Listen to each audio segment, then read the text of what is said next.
Part H of question 11 asks us to find the measurements of angle 1 and angle 2 in this diagram shown here.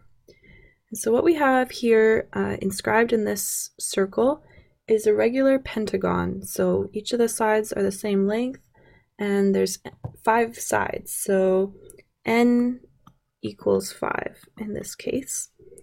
And so we know for a regular polygon, we can come up with an equation for the measurement of each interior angle. And that's that each interior angle equals 180 degrees times n minus 2, where n equals the number of sides of the polygon, over n. And so plugging in n equals 5 for our pentagon here, we get 180 degrees times 5 minus 2 over 5, which is 180 degrees times 3 divided by 5. 180 degrees times 3 is 540 degrees. And dividing by 5, that means that each angle, each interior angle of the polygon is equal to 108 degrees. So that's these angles here on the inside. And so the next thing we want to recognize in this diagram is that what we have here is a tangent to this circle at this point here. And if we draw a line from the center of the circle to this point, we know from our notes that this angle here has to be 90 degrees with the tangent. So that's a right angle there. And if we look, because of this pentagon being regular, this line from the center to this point has to bisect this interior angle.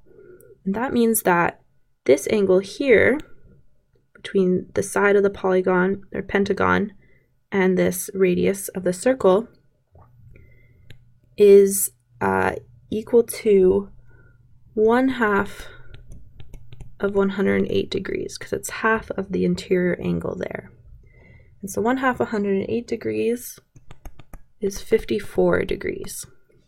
And so if this entire angle is 90 degrees, and this part here is 54, but we're interested in the other part, which is angle 1, that means that angle 1 is equal to 90 degrees minus 54 degrees.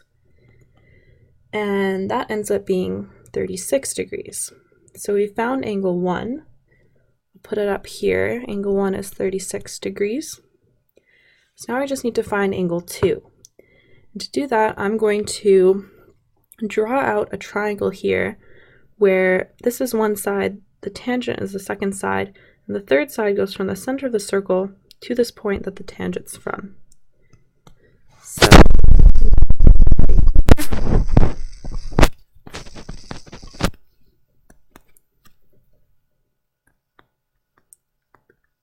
right, that's that line here. And so we have a right triangle here where one side is the radius, one side is the tangent, and one side goes from the center of the circle to the point that the tangent's from. And so if we look at what this angle is here, we can see that we can draw lines from the center of the circle to each of the vertices of the pentagon that evenly divide this center. And so we know that the angles on the inside here have to add up to 360 degrees, which is a full circle. And we're interested in one of these angles. And so we can figure out what the measurement of this angle is here. I'm going to call it angle 3. And to do that, we just have to divide 360 degrees by 5, which is the number of equal segments we've split this 360 degrees into. So 360 degrees divided by 5 is 72 degrees. That's equal to angle 3 there. So now we know 2 angles of this triangle. We want to find out what this third one is, because that's related to angle 2 that we're interested in. So we can come up with an equation. We know all the angles in a triangle have to add up to 180 degrees.